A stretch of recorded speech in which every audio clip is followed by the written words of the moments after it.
എന്താണ് ഈ മൈക്രോബയോളജി?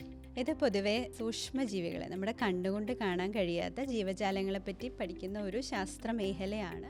ഈ മൈക്രോബയോളജിയും BSc ബയോടെക്നോളജി ഇത് തമ്മിൽ എന്തെങ്കിലും കണക്ഷൻ ഉണ്ടോ? ഏറ്റവും കൂടുതൽ കേൾക്കുന്ന ഒരു ചോദ്യം അത്. കാരണം ഇതിൽ ഏതാണ് ബെസ്റ്റ്, അല്ലെങ്കിൽ ഇത് തമ്മിൽ എന്തെങ്കിലും കണക്ഷൻ ഉണ്ടോ? വെർമി കമ്പോസ്റ്റിംഗ് എന്ന് പറഞ്ഞാൽ എന്താ? ഇപ്പോൾ എന്തെങ്കിലും ഒരു കൃഷിയോ ഒരു കാര്യങ്ങളോ ഉണ്ടെങ്കിൽ അതിന് നാച്ചുറലി നമുക്ക് എങ്ങനെ അതിന്റെ ഈൽഡ് കൂട്ടാം. സോ അതിന് വേണ്ടിയിട്ട് പെർട്ടിക്കുലർലി നമ്മൾ ഉണ്ടാക്കിയെടുക്കുന്ന ആ ഒരു ഫോമിനെയാണ് നമ്മൾ വെർമി കമ്പോസ്റ്റിംഗ് എന്ന് പറയുന്നത്. കുട്ടികൾ ചോദിക്കുന്ന വേറൊരു ചോദ്യമാണ്, ഈ സെക്കൻഡ് ലാംഗ്വേജ് ഉണ്ടോ?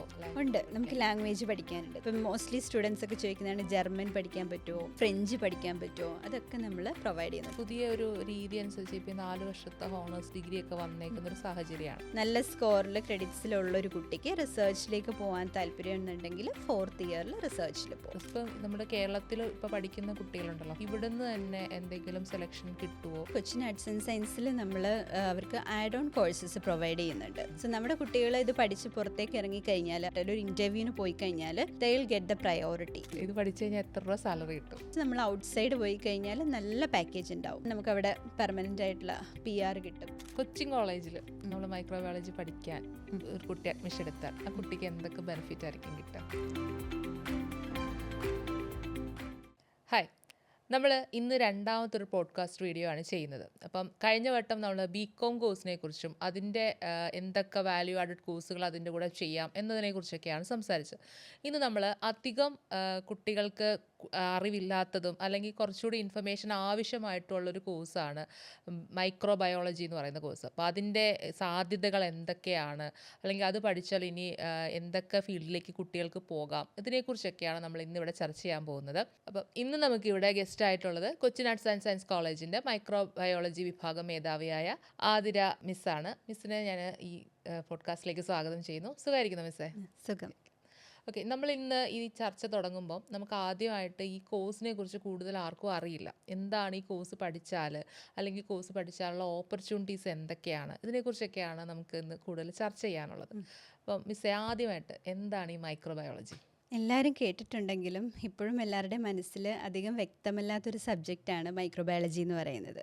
ഇത് പൊതുവെ ബാക്ടീരിയ, വൈറസ്, ഫംഗൈ, പ്രോട്ടോസോവൻ പോലെയുള്ള സൂക്ഷ്മജീവികളെ, നമ്മുടെ കണ്ടുകൊണ്ട് കാണാൻ കഴിയാത്ത ജീവജാലങ്ങളെ പറ്റി പഠിക്കുന്ന ഒരു ശാസ്ത്ര മേഖലയാണ് മൈക്രോബയോളജി എന്ന് പറയുന്നത്. ഇതിൽ പല രീതിയിൽ പല ഇൻഡസ്ട്രികളിലും ഇതിൻ്റെ ജോബ് ഓപ്ഷൻസും കാര്യങ്ങളും ഉണ്ട്. അതുപോലെ കുട്ടികൾ ഏറ്റവും കൂടുതൽ വന്നാൽ വളരെ ബെനഫിഷ്യൽ ആയിട്ടുള്ളൊരു കോഴ്സ് കൂടിയാണ് മൈക്രോബയോളജി. പിന്നെ നമ്മുടെ ഡെയിലി ലൈഫ് നോക്കുകയാണെന്നുണ്ടെങ്കിൽ അതിൽ നമുക്ക് ഒരുപാട് രീതിയിൽ മൈക്രോബയോളജിയുമായിട്ട് ബന്ധപ്പെട്ടാണ് നമ്മുടെ ജീവിതം, ലൈഫ് കിടക്കുന്നത്. സോ അതുകൊണ്ട് തന്നെ ഇതൊരു റിയൽ ലൈഫ് സയൻസ് കോഴ്സ് കൂടിയാണ് മൈക്രോബയോളജി. മിസ് ഇപ്പോൾ പറഞ്ഞപ്പം ദൈനംദിന ജീവിതമായിട്ട് വളരെ ബന്ധപ്പെട്ട് കിടക്കുന്നു എന്ന് പറഞ്ഞു. അതെ. അപ്പോൾ അതെങ്ങനെയാണ്, അതൊന്ന് എക്സ്പ്ലെയിൻ ചെയ്യാമോ? അത് എന്താണെന്ന് വെച്ചാൽ നമ്മുടെ വീട്ടിൽ തന്നെ നോക്കിക്കഴിഞ്ഞാൽ ഇപ്പം നമ്മൾ കഴിക്കുന്ന ഭക്ഷണം, അതുപോലെ നമ്മൾ കുടിക്കുന്ന വെള്ളം, ഇതൊക്കെ സുരക്ഷിതമാണോ, അങ്ങനെയുള്ള കാര്യങ്ങളാണ് കൂടുതലായിട്ട് മൈക്രോബയോളജിയുമായിട്ട് ബന്ധപ്പെട്ടിരിക്കുന്നത്. അതുപോലെ തന്നെ ഒരു ഉദാഹരണം പറയുകയാണെങ്കിൽ നമ്മൾ ഇപ്പോൾ വീട്ടിൽ തൈര്, കേടില്ലേ, അത് ഉണ്ടാക്കാൻ പോലും നമ്മളെ സഹായിക്കുന്നത് ബാക്ടീരിയാസ് ആണ്. അതായത് നമുക്ക് രോഗങ്ങൾ ഉണ്ടാക്കുന്ന തരത്തിലുള്ള ബാക്ടീരിയയും ഉണ്ട്, അതേപോലെ തന്നെ നമുക്ക് ഉപകാരപ്രദമായ, നമുക്ക് ഫ്രണ്ട്ലി ആയിട്ടുള്ള ബാക്ടീരിയാസും ഉണ്ട്. ഈ ഉപകാരമുള്ള ബാക്ടീരിയാസ് എന്ന് പറഞ്ഞാൽ? ഉപകാരമുള്ളതെന്ന് പറഞ്ഞാൽ ഞാനിപ്പോൾ പറഞ്ഞ പോലെ തന്നെ ഇപ്പോൾ കേട് തൈരുണ്ടാക്കുന്നതിൽ പ്രൊഡക്ഷനിൽ നമ്മളെ ഹെൽപ്പ് ചെയ്യുന്നുണ്ട്. അതുപോലെ തന്നെ വൈൻ പ്രൊഡക്ഷൻ, പിന്നെ ചില പ്രോബയോട്ടിക്കുകൾ നമ്മളിപ്പം കുട്ടികൾക്കൊക്കെ കൊടുക്കാൻ വേണ്ടിയിട്ട് നമ്മൾ എടുക്കുന്ന ഡ്രിങ്കുകളില്ലേ, അപ്പം അതിൽ ഉള്ള പൗഡർ ഫോമിലുള്ളതിൽ പ്രോബയോട്ടിക് ഉള്ളതുണ്ട്. അതുപോലെ നമ്മുടെ എൽഡേഴ്സ് ആയിട്ടുള്ള അല്ലെങ്കിൽ പ്രായമായ ആൾക്കാർക്ക് നമ്മൾ കൊടുക്കുന്ന ഒരു ന്യൂട്രീഷണൽ ഡ്രിങ്ക്സ് ഒക്കെ ഇല്ലേ, അതിലൊക്കെ പ്രോബയോട്ടിക്സ് ഉണ്ട്. അപ്പോൾ പ്രോബയോട്ടിക്സ് എന്ന് പറഞ്ഞാൽ നമ്മുടെ ബാക്ടീരിയാസ് വെച്ചിട്ടുണ്ടാക്കുന്നതാണ്. സോ അതൊക്കെ നമുക്ക് ബെനിഫിഷ്യലാണ്. അതുപോലെ തന്നെ നമുക്ക് എല്ലാവർക്കും അറിയാം, നമ്മുടെ വയറ്റിനുള്ളിൽ ഇക്കോളൈ എന്ന് പറയുന്ന ഒരു ബാക്ടീരിയ ഉണ്ട്. ആ ബാക്ടീരിയ നമുക്ക് വളരെയധികം എസെൻഷ്യലാണ്, ബെനഫിഷ്യലാണ്. സോ ഇതൊക്കെയാണ് നമുക്ക് ഹെൽപ്പ് ചെയ്യുന്ന രീതികൾ മൈക്രോബയോളജിയിൽ. ഇനി അതുപോലെ തന്നെ നമുക്ക് രോഗലക്ഷണങ്ങൾ, അതൊരു ഉദാഹരണം പറയുകയാണെങ്കിൽ ഇപ്പം നമ്മുടെ റീസെൻ്റായിട്ട് നോക്കിക്കഴിഞ്ഞാൽ നിപ്പ, നമ്മുടെ കൊറോണ, പിന്നെ ഡെങ്കിപ്പനി, അങ്ങനെ എലിപ്പനി, ഇതൊക്കെ മൈക്രോബയോളജിയുമായിട്ട് ബന്ധപ്പെട്ടിരിക്കുന്നു. കാരണം ഇതൊക്കെ ഉണ്ടാക്കുന്നത് ഓരോ അണുക്കളാണ്, അല്ലെങ്കിൽ ബാക്ടീരിയാസ് ആണ് ഇതിനൊക്കെ കാരണമാവുന്നത്. സോ അതിനെക്കുറിച്ചുള്ള സ്റ്റഡീസ് വരുമ്പോൾ നമ്മൾ ക്ലിനിക്കൽ ഫീൽഡിൽ അത് വളരെ സ്കോപ്പാണ് ഇപ്പം നിലവിൽ ഉള്ളത് മൈക്രോബയോളജിക്ക്. നിലവിലുള്ള ഒരു സ്കോപ്പുള്ളൊരു കോഴ്സ് തന്നെയാണ് അതെ അതെ അതെ വളരെയധികം സ്കോപ്പുള്ളൊരു സബ്ജക്റ്റാണ് മൈക്രോബയോളജി. കാരണം ഞാനിപ്പോൾ ഓൾറെഡി പറഞ്ഞ പോലെ നമ്മൾ വളരെയധികം ബന്ധപ്പെട്ടിരിക്കുന്നു. ഇനിയിപ്പം എൻവയോൺമെൻ്റലി നോക്കുവാണെങ്കിൽ തന്നെ നമ്മുടെ വാട്ടർ ബോഡീസിലുള്ള കണ്ടാമിനേഷൻസ്, അതായത് നമ്മൾ റീസെൻ്റായിട്ട് നമുക്കറിയാം കൊച്ചിയിലൊരു കണ്ടെയ്നർ മറിഞ്ഞ് പ്രശ്നമുണ്ടായിരുന്നു, ഓയിൽ സ്പില്ലുണ്ടായിരുന്നു. സോ അതൊക്കെ നമുക്ക് ഒഴിവാക്കാൻ വേണ്ടിയിട്ട് നമുക്ക് ഈ ബാക്ടീരിയാസിനെ ഉപയോഗിക്കാനുള്ളൊരു വഴി കൂടി ഉണ്ട്. ഇതിനെപ്പറ്റിയൊക്കെ ഡീറ്റെയിൽ ആയിട്ട് പഠിക്കുന്ന ഒരു കോഴ്സാണ് നമ്മുടെ മൈക്രോബയോളജി. ഇപ്പോൾ കുട്ടികളിപ്പോൾ ഈ കോഴ്സ് സെർച്ച് ചെയ്യുമ്പോഴേ അവർ എന്തൊക്കെയാണ് ഇതിനൊരു എന്താ ബേസിക് ആയിട്ട് ആ കുട്ടികൾക്ക് എന്തൊക്കെ എലിജിബിലിറ്റി ഉള്ളവരായിരിക്കും ഈ കോഴ്സ് എടുക്കാൻ വേണ്ടി? ഈ കോഴ്സ് പഠിക്കാൻ വേണ്ടിയിട്ട് അവർക്ക് വേണ്ട എലിജിബിലിറ്റി എന്ന് പറഞ്ഞാൽ +2 വിത്ത് ബയോളജി ഒരു 50% മാർക്ക് ആൻഡ് എബോവ് മാർക്ക് ഉണ്ടെന്നുണ്ടെങ്കിൽ ഈ കോഴ്സിന് അവർക്ക് ജോയിൻ ചെയ്യാം. പിന്നെ ഈ കോഴ്സിൻ്റെ ഏറ്റവും വലിയ പ്രത്യേകത എന്ന് പറഞ്ഞു കഴിഞ്ഞാൽ നമ്മുടെ തിയറി മാത്രമാണ് മിക്ക കോഴ്സുകളിലും നമുക്കുള്ളത്. ഇപ്പം ഇതിൻ്റെ കേസിൽ പറഞ്ഞു കഴിഞ്ഞാൽ തിയറി മാത്രമല്ല, പ്രാക്ടിക്കൽ സെക്ഷൻ വളരെ ഇമ്പോർട്ടൻ്റ് ആണ്, ഇൻട്രസ്റ്റിംഗ് ആണ്. കാരണം നമ്മുടെ കണ്ണുകൊണ്ട് കാണാൻ കഴിയാത്ത ഒരുപാട് ഓർഗാനിസംസ് ഉണ്ട്, ബാക്ടീരിയാസ് ഉണ്ട്, ഫംഗസ് ഉണ്ട്. അതിനൊക്കെ നമുക്ക് വളരെ കളർഫുള്ളായിട്ടുള്ളൊരു വേൾഡാണ് അവരുടെ. അപ്പോൾ അതൊക്കെ നമുക്ക് ഡയറക്റ്റായിട്ട് എക്സ്പീരിയൻസ് ചെയ്യാൻ പറ്റും നമ്മൾ ഈ കോഴ്സ് പഠിക്കുന്നത് വഴി. ഏറ്റവും ഇമ്പോർട്ടൻ്റ് ആയിട്ടുള്ളത് ഇതിൻ്റെ ലാബാണ്. ഇതിൽ ഏറ്റവും നമ്മൾ നിലവിൽ നമ്മുടെ പരീക്ഷണങ്ങൾ, അതായത് റിസർച്ച് ഫീൽഡിൽ വളരെയധികം എമേർജ് ചെയ്ത് വരുന്ന ഒരു സബ്ജക്റ്റും കൂടിയാണ് മൈക്രോബയോളജി. ഇപ്പം മിസ് പറഞ്ഞല്ലോ ലാബ് ഇതിന് കൂടുതൽ വരുമെന്ന്. അപ്പം ലാബിൽ നമ്മൾ ചെയ്തായിരിക്കും പഠിക്കുക എന്ന് പറഞ്ഞു. അതെ അതെ. അപ്പോൾ ഇതിൽ യൂണിവേഴ്സിറ്റി സിലബസ് അനുസരിച്ച് ലാബിൻ്റെ ഭാഗമായിട്ട് തന്നെ ഉണ്ടോ? അതെ അതെ അതെ അതെ യൂണിവേഴ്സിറ്റി സിലബസ് അനുസരിച്ച് തന്നെ ലാബ് ഉണ്ട്, ഇതിനകത്തുണ്ട്. എന്നാൽ പോലും നമ്മളുടെ കോളേജിൽ നമ്മൾ അതിലും എക്സ്ട്രാ ആയിട്ട് നമ്മൾ ഇൻറ്റേൺഷിപ്പുകളും അല്ലെങ്കിൽ റിസർച്ച് ലാബുകളിലേക്ക് കുട്ടികളെ അയക്കാറുണ്ട്, അവർക്ക് അത് എക്സ്പീരിയൻസ് ചെയ്യാനായിട്ട്. അതുപോലെ ഇൻഡസ്ട്രികൾ, അതായത് ഫുഡ് മാനുഫാക്ചറിങ് കമ്പനീസ് ഉണ്ട്, അവിടെ ക്വാളിറ്റി കൺട്രോളേഴ്സ് ഉണ്ട്. അപ്പോൾ അങ്ങനത്തെയൊക്കെ കാര്യങ്ങൾ റിയൽ ആയിട്ട് എക്സ്പീരിയൻസ് ചെയ്യാൻ വേണ്ടിയിട്ട് നമ്മൾ നമ്മുടെ കുട്ടികൾക്ക് ഓപ്പർച്യൂണിറ്റീസ് കൊടുക്കാറുണ്ട്. അപ്പം മെയിനായിട്ടും നമ്മുടെ സബ്ജക്റ്റിൽ തിയറിയേക്കാൾ ഉപരി പ്രാക്ടിക്കൽസ് ആണ് വരുന്നത്. ഈ BSc മൈക്രോബയോളജി എന്നുള്ള കോഴ്സ് എടുത്തു കഴിഞ്ഞാൽ ഇനി MSc കൂടി എടുത്താലാണോ കുട്ടികൾക്ക് ജോലി കിട്ടുള്ളൂ? അങ്ങനെ കുട്ടികൾ ചോദിക്കാറുണ്ട്. അതോ BSc മാത്രം എടുത്താൽ മതിയോ, അതോ അതിൻ്റെ MSc കൂടി എടുത്താലാണോ അതൊരു കരിയറിലേക്ക് എത്തുക? അപ്പോൾ അങ്ങനെ ചോദിക്കുന്നതിന് എന്തായിരിക്കും? നമ്മുടെ മൈക്രോബയോളജിയെ സംബന്ധിച്ച് നമ്മളിപ്പോൾ ഒരു ഡിഗ്രി മാത്രമാണെങ്കിലും ഇനി PG ആണെങ്കിലും ഒക്കെ നമുക്ക് വളരെ ബെനിഫിഷ്യലാണ്. അതുപോലെ തന്നെ അത്യാവശ്യം നമുക്കൊരു ഡിഗ്രി ഉണ്ടെന്നുണ്ടെങ്കിൽ നമുക്ക് കുറേ ജോബ് ഓപ്ഷൻസ് ഉണ്ട്. ഇനി അതല്ല ഹയർ സ്റ്റഡീസ് ആണ് വേണ്ടതെന്നുള്ള അതിൽ ലക്ഷ്യമായിട്ടുള്ള കുട്ടികളുണ്ടാവും. സോ അവർക്ക് അതിൻ്റെ MSc എടുത്ത് അടുത്ത PhD ലെവലിലേക്ക് പോയി റിസർച്ചിൽ പോവാം. അതുപോലെ തന്നെ ടീച്ചിങ് കരിയറിലേക്കും അവർക്ക് പോവാം. അപ്പം ഒരു കരിയർ സ്കോപ്പ് എന്ന് പറഞ്ഞാൽ ഏതൊക്കെ ഫീൽഡായിരിക്കും ഇതിനൊരു കരിയർ? ഇതിന് നമ്മളുടെ ഫീൽഡിലെ ഏറ്റവും വലിയൊരു ഇൻട്രസ്റ്റ് ആയിട്ടുള്ള ഒരു കാര്യം എന്ന് പറഞ്ഞാൽ വളരെയധികം പ്ലെൻറ്റി ഓഫ് ജോബ് ഓപ്ഷൻസ് ആണ് നമ്മുടെ മൈക്രോബയോളജിയിലുള്ളത്. അതിൽ ഏറ്റവും ഇമ്പോർട്ടൻ്റ് ആയിട്ട് ആദ്യം വരുന്നതാണ് ക്ലിനിക്കൽ മൈക്രോബയോളജി. ഇപ്പോൾ കുറച്ച് മുമ്പ് ചോദിച്ച ചോദ്യമില്ലേ, അതായത് ഇപ്പോൾ ഡിഗ്രി ഉണ്ടെന്നുണ്ടെങ്കിൽ മാത്രം കൊണ്ടൊരു ജോലി കിട്ടും. അത് എങ്ങനെയാണെന്ന് വെച്ചാൽ നമ്മുടെ BSc ഡിഗ്രിയാണ് മെയിൻലി നമ്മളൊരു ക്ലിനിക്കിൽ പോകുമ്പോഴോ ലാബിലൊക്കെ പോകുമ്പോൾ നമുക്ക് ഏറ്റവും അത്യാവശ്യം BSc മൈക്രോബയോളജിയാണ്. അപ്പം അത് വഴി നമുക്ക് അവിടെ എക്സ്പീരിയൻസ് ചെയ്യാം ക്ലിനിക്കലായിട്ടുള്ള കാര്യങ്ങൾ. അപ്പം പിന്നെ നമുക്ക് വരുന്നത് നേരെ അഗ്രികൾച്ചറൽ മൈക്രോബയോളജി വരുന്നുണ്ട്, അതുപോലെ എൻവയോൺമെൻറ്റിൽ വരുന്നത് നമുക്ക് പൊല്യൂഷൻ കൺട്രോൾ ബോർഡിൽ ജോബ് നമുക്ക് ഉണ്ടാവും. അതുപോലെ വാട്ടർ അതോറിറ്റി ഉണ്ട്. ഇനിയിപ്പോൾ പിന്നെ വരുന്നത് ഫുഡാണ്. അത് വൺ ഓഫ് ദി മെയിൻ ആയിട്ടുള്ളൊരു പാർട്ടാണ് ഫുഡ് മൈക്രോബയോളജി. അപ്പോൾ അതിൽ ഞാൻ ഓൾറെഡി പറഞ്ഞു, നമ്മൾ കഴിക്കുന്ന ഭക്ഷണം സുരക്ഷിതമാണോ, അപ്പോൾ അതറിയണമെന്നുണ്ടെങ്കിൽ, സുരക്ഷിതമല്ലാതാവണമെന്നുണ്ടെങ്കിൽ അതിൽ എന്താണ് ബാക്ടീരിയയുടെ പ്രസൻസ് ഉണ്ടാവും. സോ അത് കണ്ടുപിടിക്കാനായിട്ട് ഏറ്റവും അത്യാവശ്യമായിട്ട് വേണ്ടത് ഒരു മൈക്രോബയോളജിസ്റ്റ് തന്നെയാണ്. സോ അതുകൊണ്ട് അപ്പം തന്നെ നമുക്കറിയാം അതിലുള്ള ഒരു ഇമ്പാക്റ്റ് ഈ ഒരു സബ്ജക്റ്റിൻ്റെ. സോ ഫുഡ് മൈക്രോബയോളജിയിൽ നമുക്ക് ഫുഡ് സേഫ്റ്റി ഓഫീസർ എന്ന് പറയുന്ന പോസ്റ്റ് ഉണ്ട്. അതുപോലെ ഫുഡ് ഫാക്ടറീസിൽ ക്വാളിറ്റി കൺട്രോളറായിട്ട് വർക്ക് ചെയ്യാം. അങ്ങനെ സീ ഫുഡ് എക്സ്പോർട്ടിംഗ് കമ്പനീസ് ഉണ്ട്, അവിടെ വർക്ക് ചെയ്യാം. അങ്ങനെ ഫുഡിൽ നമുക്ക് അനവധി ആയിട്ടുള്ള അവസരങ്ങൾ ഉണ്ട്. പിന്നെ അതുപോലെ തന്നെ ഇൻഡസ്ട്രിയൽ വരുവാണെന്നുണ്ടെങ്കിൽ നമുക്കിപ്പം പല പല പ്രൊഡക്ഷൻ കമ്പനീസിലൊക്കെ, ഇപ്പോൾ വാക്സിൻ പ്രൊഡക്ഷൻ, അതുപോലെ ഫാർമസ്യൂട്ടിക്കൽ കമ്പനീസിലൊക്കെ നമുക്ക് ജോലി കിട്ടും ഈ ഒരു സബ്ജക്റ്റ് പഠിച്ചു കഴിഞ്ഞാൽ.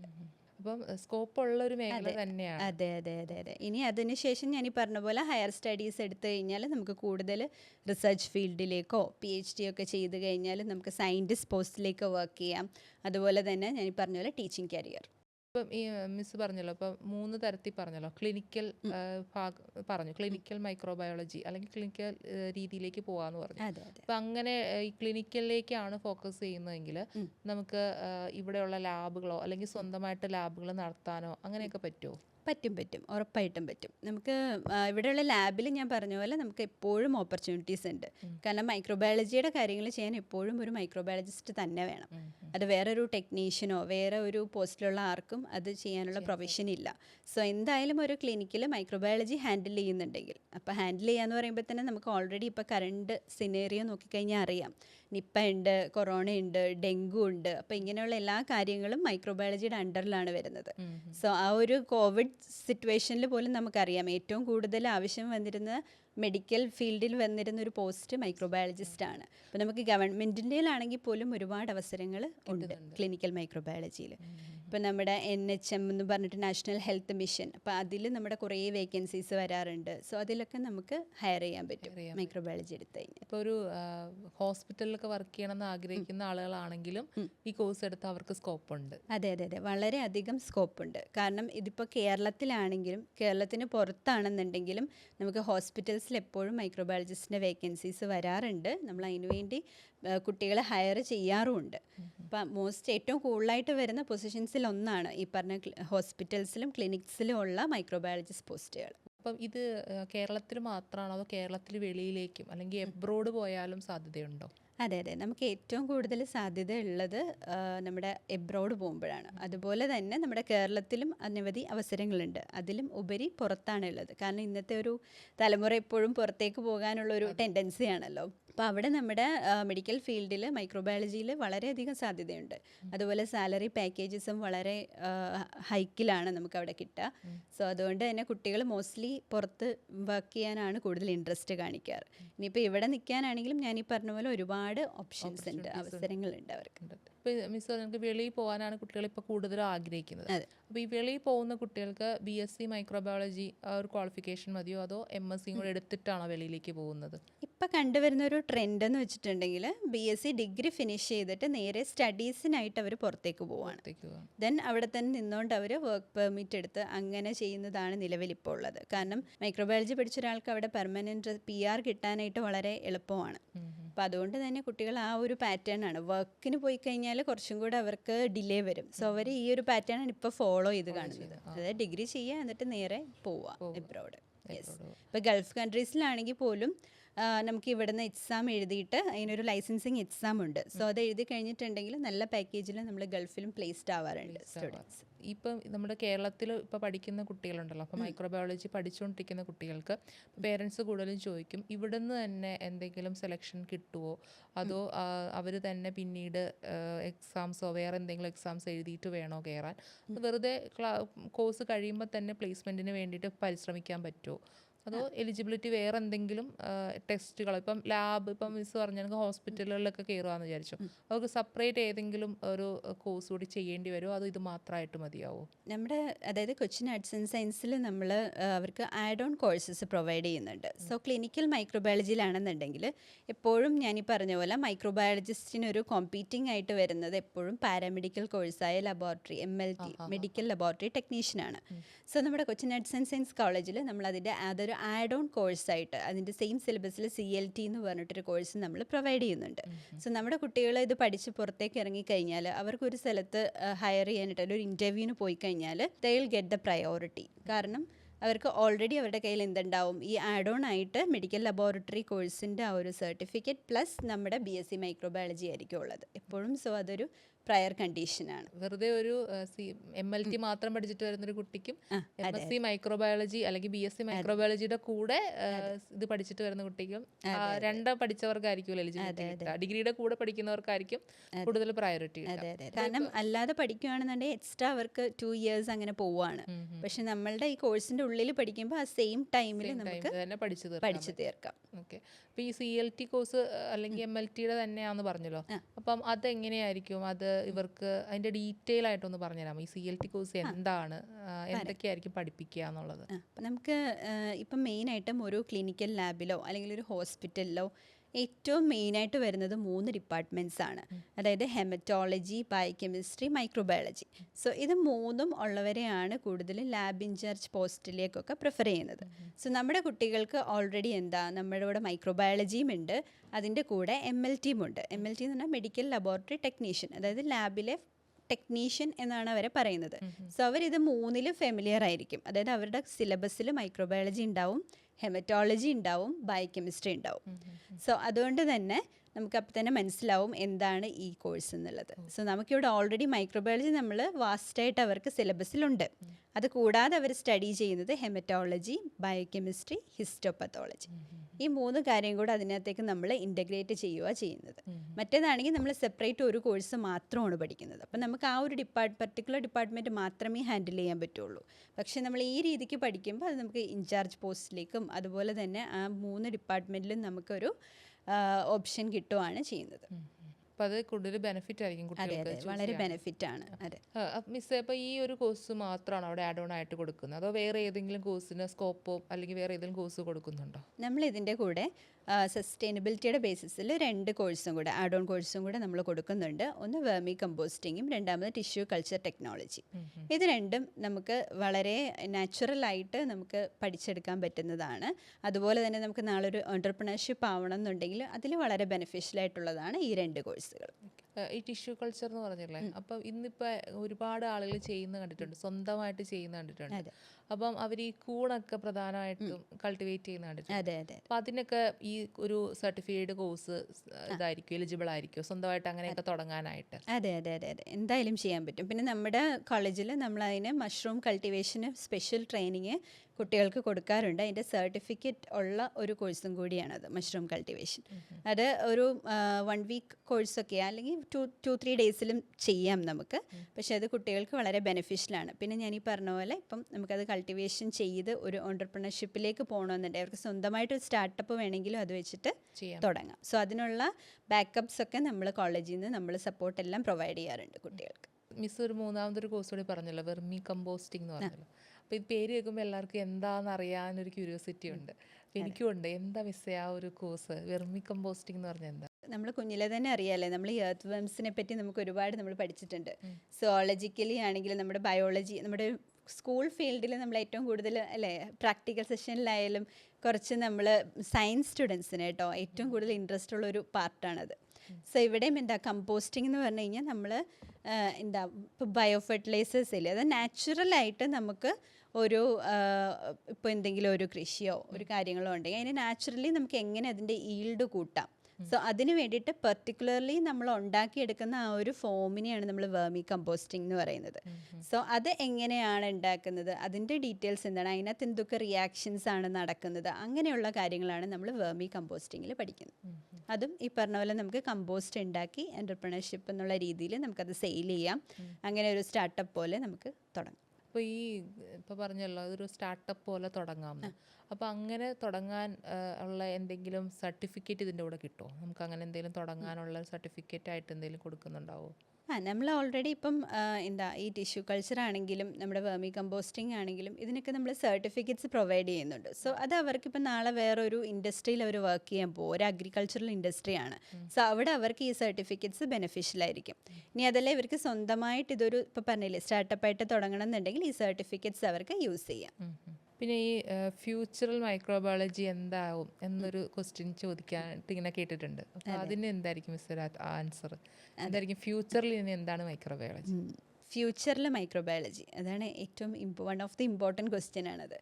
സോ ഫ്യൂച്ചറിൽ എന്താവെന്ന് വെച്ചിട്ടുണ്ടെങ്കിൽ നമ്മുടെ മൈക്രോബയോളജി ഇപ്പം നിലവിൽ നമ്മുടെ മൈക്രോബയോളജി മാത്രമല്ല എല്ലാ ഫീൽഡും നമ്മളിപ്പോൾ ഏറ്റവും കൂടുതൽ ഡിപ്പെൻഡ് ചെയ്യുന്ന അല്ലെങ്കിൽ ഒരു ഹയർ പൊസിഷനിൽ നിൽക്കുന്ന ഒരു കോഴ്സ് എന്ന് പറഞ്ഞാൽ AI ആണ് അല്ലേ, ആർട്ടിഫിഷ്യൽ ഇൻ്റലിജൻസ്. സോ നമ്മൾ ഇപ്പം മൈക്രോബയോളജിയും ആർട്ടിഫിഷ്യൽ ഇൻ്റലിജൻസുമായിട്ട് നമ്മൾ കുറേ കമ്പൈൻ ചെയ്ത് നമ്മുടെ ഇൻഡസ്ട്രിയിൽ കുറച്ച് ബെറ്റർ ഈൽഡ് വരുന്നുണ്ട് ഇപ്പം. അതെങ്ങനെയാണെന്ന് വെച്ചാൽ ഒന്ന് ക്ലിനിക്കൽ മൈക്രോബയോളജിയിലാണ് മെയിനായിട്ടും വരുന്നത്. നമ്മുടെ ഇപ്പം നമുക്ക് തന്നെ അറിയാം, നമ്മളൊരു അസുഖം വന്നു, നമ്മളൊരു ഹോസ്പിറ്റലിൽ പോയി, അവിടെ നമുക്ക് കൾച്ചർ ടെസ്റ്റ് എന്ന് പറഞ്ഞ് യൂറിൻ ഇൻഫെക്ഷൻ വന്ന ഒരാൾക്ക് കൾച്ചർ ടെസ്റ്റ് ചെയ്യണം. അത് ഉറപ്പായിട്ടും ചെയ്യുന്നത് ഒരു മൈക്രോബയോളജിസ്റ്റ് ആയിരിക്കും. അപ്പോൾ അതിൻ്റെ ടൈം എന്നൊക്കെ പറഞ്ഞാൽ 3 days എടുക്കും.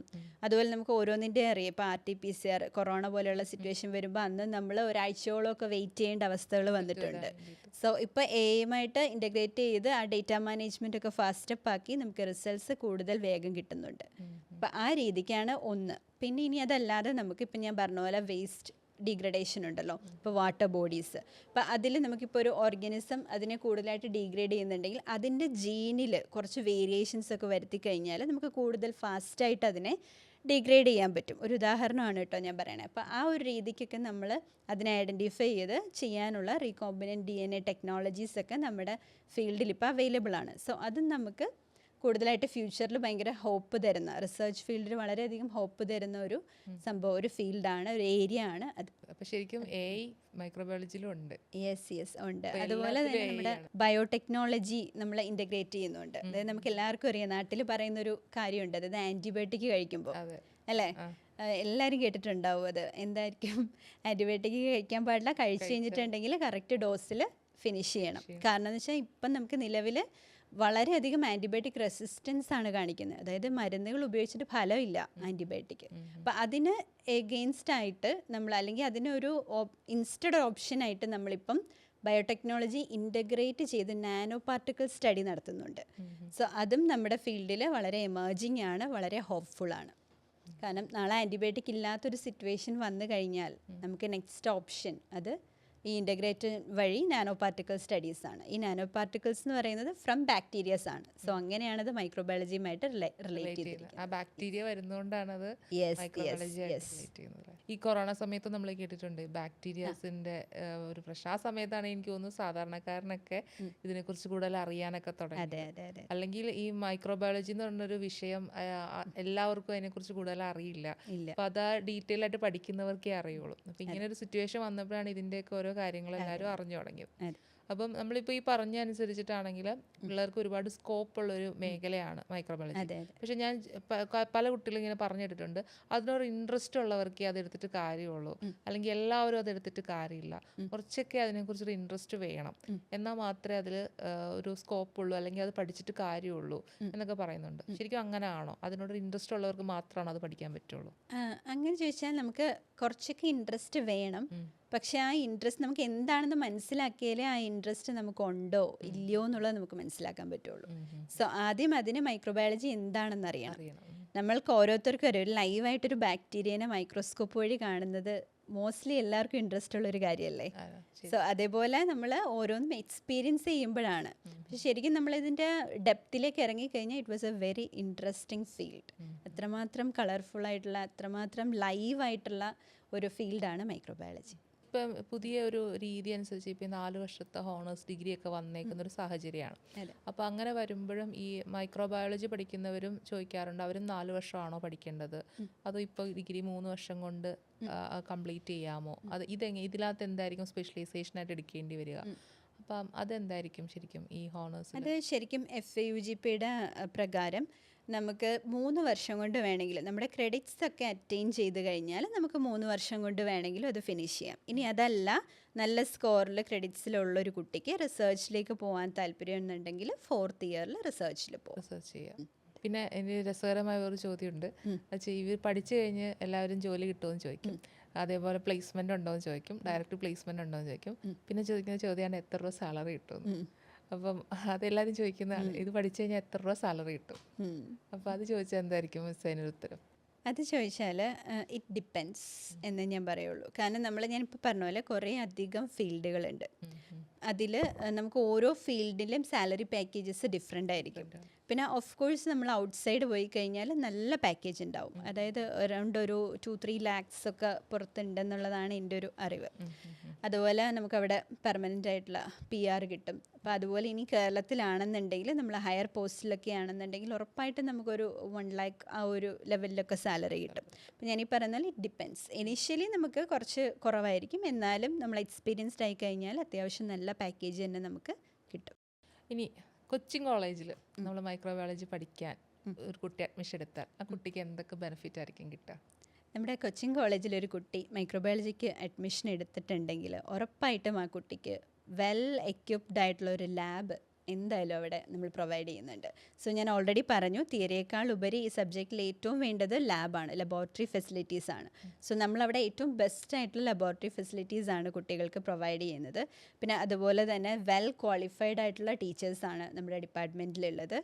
പിന്നെ നമ്മൾ അവിടെ പ്രൊവൈഡ് ചെയ്യുന്ന ഏറ്റവും ഇമ്പോർട്ടൻ്റ് ആയിട്ടുള്ളൊരു കാര്യം ഞാൻ ഓൾറെഡി പറഞ്ഞു, നമ്മുടെ കോളേജിൽ കൊടുക്കുന്ന ലാബ് പോരാതെ അല്ലെങ്കിൽ കൂടാതെ നമ്മൾ പുറത്ത് ഇപ്പോൾ റിസർച്ച് ലാബ്സിൽ, അതുപോലെ ഇൻറ്റേൺഷിപ്പുകൾ, വർക്ക്ഷോപ്സ്, സെമിനാറുകൾ, അതുപോലെ കുട്ടികൾക്ക് റിസർച്ച് പേപ്പേഴ്സ്, അവർക്ക് ഇൻട്രസ്റ്റഡ് റിസർച്ച് പേപ്പേഴ്സ് പ്രസൻറ്റ് ചെയ്യാനും അത് പബ്ലിഷ് ചെയ്യാനും ഉള്ള ഒരു ഓപ്പർച്യൂണിറ്റി നമ്മൾ കൊടുക്കുന്നുണ്ട്.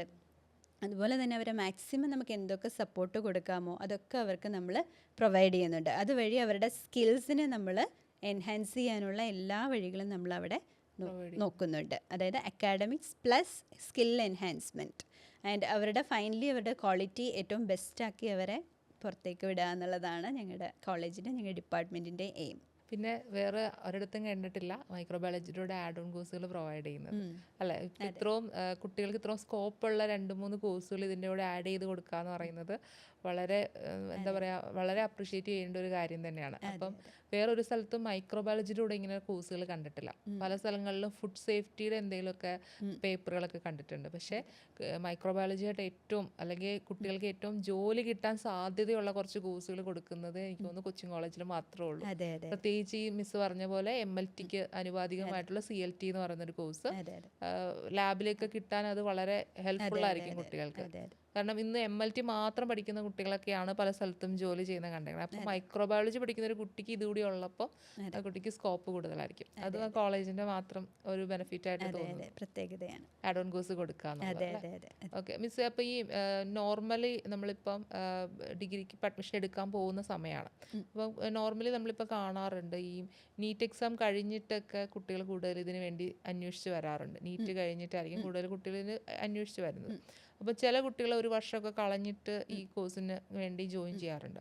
അപ്പം ഈ ശരിക്കും പറഞ്ഞാൽ ഈ BSc മൈക്രോബയോളജി എന്ന് പറയുന്ന കോഴ്സ് എടുക്കാൻ ബയോളജി പഠിക്കണമെന്ന് മിസ് പറഞ്ഞു. അപ്പം ഈ ചില സമയങ്ങളിൽ അല്ലെങ്കിൽ ഈ ഇപ്പം ബയോളജി ഇല്ല, കമ്പ്യൂട്ടർ സയൻസ് പഠിക്കുന്ന കുട്ടികളുണ്ടല്ലോ, കമ്പ്യൂട്ടർ സയൻസ് പഠിക്കുന്ന കുട്ടികൾക്ക് പിന്നീട് ഇതിലേക്ക് വരാൻ പറ്റുമോ, അതോ ബയോളജി ഉള്ളവർക്ക് മാത്രമാണ് ഇത് എടുക്കാൻ പറ്റുള്ളൂ?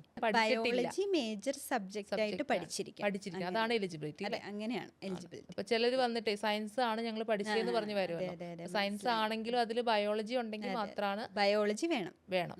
ഹോം സയൻസ് ആണെങ്കിൽ സ്കോപ്പ് ഉണ്ടോ? ഇല്ല, ഹോം സയൻസും ഇല്ല. ബയോളജി ഒരു വിഷയമായിട്ട് അവരെടുത്തിരിക്കണം, എങ്കിൽ മാത്രമേ ഇതെടുക്കാൻ എങ്കിൽ മാത്രമേ നമുക്ക് ഇതിന് ചെയ്യാൻ പറ്റുള്ളൂ. പിന്നെ നമുക്കിനി അടുത്തൊരു അറിയേണ്ട ഒരു ചോദ്യം എന്ന് പറഞ്ഞാൽ, ഇപ്പം മിസ് പറഞ്ഞു ഇത് എബ്രോഡ് പോകാനുള്ള സാധ്യതയുണ്ട്. അപ്പം ഇവിടെ പഠിച്ചാൽ ഇവിടെയും ജോലി കിട്ടാൻ സാധ്യതയുണ്ട്, എബ്രോഡ് പോയാലും സാധ്യതയുണ്ടെന്ന് പറഞ്ഞു. അപ്പോൾ എബ്രോഡ് പോകുമ്പോൾ നമ്മൾ ഈ പറയുന്ന ആഡ് ഓൺ കോഴ്സ് കുട്ടികൾക്ക് ബെനിഫിറ്റ് അല്ലേ എബ്രോഡ് പോയാലും? അതെ, തീർച്ചയായിട്ടും അത് അവർക്ക് വളരെ ബെനിഫിറ്റ് ആണ്. പിന്നെ അതുപോലെ ഞാൻ പറഞ്ഞില്ലേ, ഇപ്പോൾ എബ്രോഡ് പോവുകയാണെങ്കിൽ ഇപ്പോൾ ഗൾഫ് കൺട്രീസ് ആണെങ്കിൽ അവിടെ ലൈസൻസിങ് എക്സാംസ് ഉണ്ട്. ഇപ്പോൾ MOH, ഹാർഡ് അങ്ങനെയൊക്കെ പറഞ്ഞ എക്സാംസ് ഉണ്ട്. സോ അതിൻ്റെയൊക്കെ സിലബസ് നമ്മളിവിടെ കവർ ചെയ്ത് പോകുന്നുണ്ട്. സോ അത് കഴിയുമ്പം കുട്ടികൾക്ക് അത് പാസ്സാവാനായിട്ട് കൂടുതൽ എളുപ്പമായിരിക്കും. കാരണം ഈ MOH, ഹാർഡ് തുടങ്ങിയ എല്ലാ എക്സാമുകൾക്കും ഞാൻ ഈ പറഞ്ഞ പോലെ മൈക്രോബയോളജി ഉണ്ട്, ഹെമറ്റോളജി ഉണ്ട്, ബയോകെമിസ്ട്രി ഉണ്ട്. ഇത് മൂന്നും കമ്പൈൻഡ് ആയിട്ടാണ് വരിക. അപ്പം നമ്മൾ ഇവിടെ ഇത് രണ്ടും പ്രൊവൈഡ് ചെയ്യുന്നതുകൊണ്ട് ആ കുട്ടികൾക്ക് ഫുൾ സിലബസ് കവറായിട്ടാണ് പോകുന്നത്.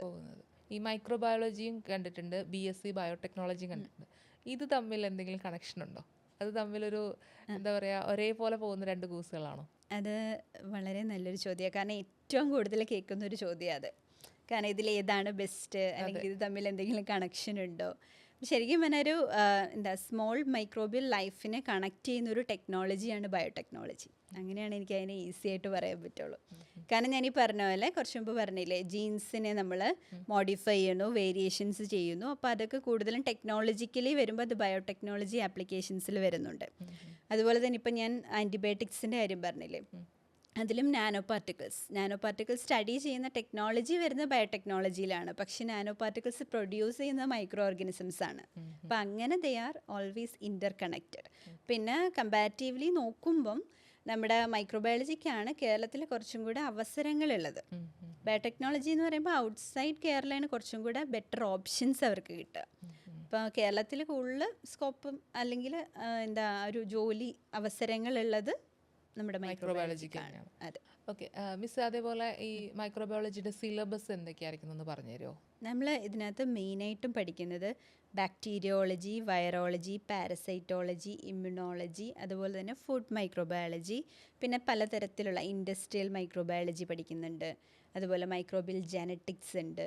നമ്മളിപ്പോൾ ഇനിഷ്യലി ഒരു കുട്ടി ചേർന്ന് കഴിഞ്ഞാൽ ഫസ്റ്റ് സെമ്മിലെ ആൾ പഠിക്കുന്ന അൺസീൻ വേൾഡ് ഓഫ് മൈക്രോബ്സ് എന്ന് പറഞ്ഞിട്ടൊരു സബ്ജക്റ്റാണ്. അത് നമ്മുടെ ഫൗണ്ടേഷൻ കോഴ്സാണ്. അതായത് നമ്മുടെ മൈക്രോബയോളജിയിൽ എന്തൊക്കെ ബേസിക്സ് ഉണ്ടോ അതെല്ലാം നമ്മൾ ആ ഒരു ഇതിൽ അൺസീൻ വേൾഡ് ഓഫ് മൈക്രോബ്സ്, അതുപോലെ തന്നെ പേഴ്സ്പെക്റ്റീവ്സ് ഓഫ് മൈക്രോബയോളജി, ഇത് രണ്ടിലും നമ്മൾ കവർ ചെയ്ത് പോകുന്നുണ്ട്. പിന്നെ വരുന്ന ഇമ്പോർട്ടൻറ്റ് ഫീൽഡാണ് ഞാൻ ഈ പറഞ്ഞ പോലെ ക്ലിനിക്കലി റിലേറ്റഡ് ആയിട്ടുള്ളതാണ് മെഡിക്കൽ ബാക്ടീരിയോളജി, വൈറോളജി, പാരസൈറ്റോളജി, പ്രോട്ടോസോളജി, അങ്ങനെ പോകും.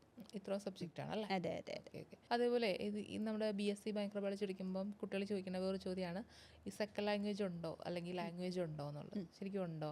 ഉണ്ട്, നമുക്ക് ലാംഗ്വേജ് പഠിക്കാനുണ്ട്. നമ്മുടെ FAUGPയുടെ സിലബസ് പ്രകാരം നമുക്ക് ലാംഗ്വേജസും കവർ ചെയ്യുന്നുണ്ട്. രണ്ടും ഉണ്ട്. ഉണ്ട് ഉണ്ട് ഇംഗ്ലീഷ് ലാംഗ്വേജും ഉണ്ട്, ഉണ്ട് ഉണ്ട്. സെക്കൻഡ് പിന്നെ അത് മാത്രമല്ല, നമ്മുടെ യൂണിവേഴ്സിറ്റിയിൽ നിന്ന് NPTEL പോലുള്ള വെബ്സൈറ്റ്സ് വഴി അവർ എക്സ്ട്രാ ലാംഗ്വേജസും പ്രൊവൈഡ് ചെയ്യുന്നുണ്ട്. അതായത് ഇപ്പോൾ ഫോർ എക്സാമ്പിൾ ഇപ്പം മോസ്റ്റ്ലി സ്റ്റുഡൻസ് ഒക്കെ ചോദിക്കുന്നതാണ് ജർമ്മൻ പഠിക്കാൻ പറ്റുമോ, ഫ്രഞ്ച് പഠിക്കാൻ പറ്റുമോ, അതൊക്കെ നമ്മൾ പ്രൊവൈഡ് ചെയ്യുന്നുണ്ട്. യൂണിവേഴ്സിറ്റിയിൽ നിന്ന് ഡയറക്റ്റ് പ്രൊവൈഡ് ചെയ്യുന്നുണ്ട് അവർ. ഇതൊക്കെ ഈ FIUGP 4 year under graduation programme വന്നതിന് അതെ ശേഷം വന്ന അതെ മാറ്റങ്ങൾ. അതെ. ഓക്കെ. അപ്പം ഞാനിത് അവസാനിപ്പിക്കുന്നതിന് മുന്നേ ഇപ്പോൾ നമ്മുടെ കൊച്ചിൻ കോളേജിൽ ഇതുപോലുള്ള ഒരുപാട് ഫെസിലിറ്റീസ് പറഞ്ഞു. എനിക്കും പുതിയ അറിവാണ്. ഞാനും അവിടെ വർക്ക് ചെയ്യുന്ന ആളും മൈക്രോബയോളജിയിൽ ഇത്രയും സ്കോപ്പ് ഉണ്ടെന്നുള്ളത് എനിക്കും ഇപ്പോഴാണ് മനസ്സിലാവുന്നത്. അപ്പം എബ്രോഡ് ഇത്രയും സ്കോപ്പ് ഉണ്ട്, അല്ലെങ്കിൽ കേരളത്തിൽ ഇത്രയും സ്കോപ്പ് ഉണ്ട്. പ്രത്യേകിച്ച് നമ്മൾ ഈ ആഡ് ഓൺ കോഴ്സ് കൂടി ഇതിൻ്റെ കൂടെ കൊടുക്കുന്നതിൻ്റെ ഒരു ബെനിഫിറ്റ്, ഇത് മാത്രം പഠിക്കാണ്ട് സെപ്പറേറ്റ് ഒരു സർട്ടിഫിക്കേഷൻ കോഴ്സ് കൂടി പഠിക്കുമ്പോൾ കുട്ടികൾക്ക് കിട്ടുന്ന ബെനിഫിറ്റ്, ഇങ്ങനെയുള്ള ഒരുപാട് കാര്യങ്ങളാണ് ഇപ്പോൾ എനിക്ക് മനസ്സിലായത്. അപ്പം മൊത്തത്തിൽ പറയുകയാണെങ്കിൽ നമ്മുടെ കോളേജിലേക്ക് അഡ്മിഷൻ എടുക്കാനിരിക്കുന്ന ഒരു കുട്ടിയോട് എന്തൊക്കെയാണ് പറയാൻ പറ്റുക? എനിക്ക് പറയാനുള്ളത്, മൈക്രോബയോളജി എന്ന് പറയുന്നത് one of the very important സബ്ജക്റ്റാണ്. നമ്മുടെ റിയൽ ലൈഫ് സയൻസ് ആണ്. അതായത് നമ്മുടെ റിയൽ ലൈഫിൽ നമ്മൾ എന്തൊക്കെ എക്സ്പീരിയൻസ് ചെയ്യുന്നുണ്ടോ അതുമായിട്ട് കണക്ട് ചെയ്ത് നിൽക്കുന്ന ഒരു സബ്ജക്റ്റാണ് മൈക്രോബയോളജി. സോ ഓഫ് കോഴ്സ് എല്ലാവർക്കും അതിനെ ഡെപ്തിൽ അറിഞ്ഞു കഴിഞ്ഞാൽ ഉറപ്പായിട്ടും ഇൻട്രസ്റ്റഡ് ആയിരിക്കും. അതുപോലെ നമ്മുടെ college, Cochin arts and science college എന്ന് പറയുന്നത് വെരി ബെസ്റ്റ് കോളേജ് എന്ന് ഞാൻ പറയുള്ളൂ. ഞാൻ വർക്ക് ചെയ്തതിൽ എനിക്ക് പ്രീവിയസ് എക്സ്പീരിയൻസ് ഉള്ളതിലും one of the very best കോളേജാണ് Cochin arts and science college. കാരണം നമ്മളിവിടെ ഞാൻ ഓൾറെഡി പറഞ്ഞ പോലെ ഫെസിലിറ്റീസ് ആണെങ്കിലും ഇപ്പോൾ ടീച്ചേഴ്സ് ആണെങ്കിലും വെൽ ക്വാളിഫൈഡ് ആയിട്ടുള്ളതാണ്. അതുപോലെ നമ്മുടെ കോളേജ് മാക്സിമം സ്റ്റുഡൻസിനെ സപ്പോർട്ട് ചെയ്യാറുണ്ട്. സോ അതുകൊണ്ട് പിന്നെ ഞാൻ ഈ പറയുന്ന പോലെ ഇൻറ്റേൺഷിപ്പുകളും വർക്ക്ഷോപ്പ്, സെമിനാർസ്, അതുപോലെ അവർക്ക് outreach programmes, research extension activities, ഇതൊക്കെ നമ്മുടെ കോളേജിൽ നിന്ന് നമ്മൾ പ്രൊവൈഡ് ചെയ്യുന്നുണ്ട്. അതുപോലെ തന്നെ ഏറ്റവും അത്യാവശ്യം ഇൻഡസ്ട്രിയിൽ നോർമലായിട്ടുള്ളൊരു ഫീസിലാണ് നമ്മളിവിടെ പ്രൊവൈഡ് ചെയ്യുന്നത്. സോ അതുകൊണ്ട് നമ്മുടെ ലാബ്സ് ആണെങ്കിലും എല്ലാം ബെസ്റ്റാണ്. സോ സ്റ്റുഡൻസിന് എന്തായാലും വന്ന് ജോയിൻ ചെയ്യണം എന്നുള്ളത് തന്നെയാണ് എനിക്ക് പറയാനുള്ളത്. വൺസ് അവർ അഡ്മിഷൻ എടുത്തു കഴിഞ്ഞാൽ we will handle it and ക്വാളിറ്റിയിൽ നമ്മൾ അവരെ പുറത്തേക്ക് വിടുകയും ചെയ്യും. That's it. ഓക്കെ. അപ്പോൾ താങ്ക് യു മിസ്. ഇത് മൈക്രോബയോളജിയെക്കുറിച്ച് ഇങ്ങനെ ഒരു ഡീറ്റെയിൽ ആയിട്ടുള്ളൊരു കാര്യം പറഞ്ഞു തന്നതിനും ഇനി അഡ്മിഷൻ എടുക്കാനുള്ള കുട്ടികൾക്ക് ഏറ്റവും വലിയൊരു ഇൻഫർമേഷൻ ആയിരിക്കും ഇപ്പോൾ കൊടുത്തത്. അപ്പോൾ ഈ കോഴ്സ് പഠിച്ചാൽ, ഇപ്പം സാധാരണ ഈ കോഴ്സിനെ കുറിച്ച് കേൾക്കുമ്പോൾ എല്ലാവർക്കും ഉള്ള ഒരുപാട് ഡൗട്ടുണ്ട്. ഇത് പഠിച്ചാൽ ഇനി സ്കോപ്പ് ഉണ്ടോ, അത് പഠിച്ചു കഴിഞ്ഞിട്ട് വെറുതെ ടീച്ചിങ് ഫീൽഡ് മാത്രമാണോ പോകാൻ പറ്റുള്ളൂ, അതർ ഫീൽഡിലേക്ക് ഓപ്പർച്യൂണിറ്റീസ് ഉണ്ടോ? അപ്പം ഡീറ്റെയിൽ ആയിട്ടാണ് മിസ് ഇവിടെ പറഞ്ഞത്. ഇപ്പോൾ ഇവിടെ പഠിക്കുവാണെന്നുണ്ടെങ്കിൽ നമുക്കിപ്പോൾ മെഡിക്കലിയും നമുക്ക് വർക്ക് ചെയ്യാൻ പറ്റും, അല്ലാണ്ട് ഒരു ഓൺട്രപ്രണർ ആവാനുള്ള അവസരവും ഇതിനുണ്ട്. അപ്പോൾ ഡീറ്റെയിൽ ആയിട്ടുള്ളൊരു കാര്യങ്ങളാണ് മിസ് പറഞ്ഞു തന്നത്. ഒരുപാട് താങ്ക്സ് ഇങ്ങനെ ഒരു സെക്ഷൻ നമുക്ക് ലഭിച്ചതിന്. അപ്പോൾ എനിക്ക് തോന്നുന്നു നമ്മുടെ പ്രേക്ഷകർക്ക് എല്ലാവർക്കും ഇതിനെക്കുറിച്ച് കൂടുതൽ ഡീറ്റെയിൽ ആയിട്ട് മനസ്സിലായിട്ടുണ്ട്. എന്താണ് മൈക്രോബയോളജി, ഇതിന് എന്തൊക്കെ സ്കോപ്പ് ഉണ്ട്, പ്രത്യേകിച്ച് കൊച്ചിൻ കോളേജിൽ അഡ്മിഷൻ എടുക്കുന്ന കുട്ടികൾക്ക് വെറുതെ മൈക്രോബയോളജി മാത്രമല്ല, കൂടെ ആഡ് ഓൺ കോഴ്സുകളൂടി പ്രൊവൈഡ് ചെയ്യുന്നുണ്ട്. അതും ഏറ്റവും ജോലി സാധ്യതയുള്ള 3 കോഴ്സുകളായിരിക്കും അവർക്ക് അതിൻ്റെ കൂടെ കിട്ടുക. Thank you. നമ്മളിപ്പോൾ BSc മൈക്രോബയോളജി കോഴ്സിനെ കുറിച്ച് ഡീറ്റെയിൽഡ് ആയിട്ട് പറഞ്ഞു. അപ്പോൾ ആ കോഴ്സും അതിൻ്റെ കൂടെ ആഡ് ഓൺ കോഴ്സും കൂടി നമ്മൾ പ്രൊവൈഡ് ചെയ്യുന്നുണ്ട്. ഈ ആഡ് ഓൺ കോഴ്സുകൾക്ക് കൂടുതൽ സ്കോപ്പിനെ കുറിച്ചൊക്കെ മിസ് വിശദമായിട്ട് സംസാരിച്ചിട്ടുണ്ട്. അപ്പോൾ നിങ്ങൾക്ക് മൈക്രോബയോളജി കോഴ്സിന് അഡ്മിഷൻ എടുക്കണം, വിത്ത് ആഡ് ഓൺ കോഴ്സിന് കൂടി നിങ്ങൾക്ക് അഡ്മിഷൻ എടുക്കണമെങ്കിൽ താഴെ കാണുന്ന നമ്പറിൽ കോൺടാക്ട് ചെയ്യാം, അല്ലെങ്കിൽ കൊച്ചിൻ കോളേജിലേക്ക് നിങ്ങൾക്ക് നേരിട്ട് വരികയും ചെയ്യാം. അപ്പോൾ അഡ്മിഷൻ നമ്മളിപ്പോൾ ആരംഭിച്ചിട്ടുണ്ട്, അപ്പോൾ അഡ്മിഷൻ നടന്നുകൊണ്ടിരിക്കുകയാണ്. അപ്പോൾ കുട്ടികൾ കൂടുതൽ ഇൻഫർമേഷന് താഴെ കാണുന്ന നമ്പറിൽ ബന്ധപ്പെടുക.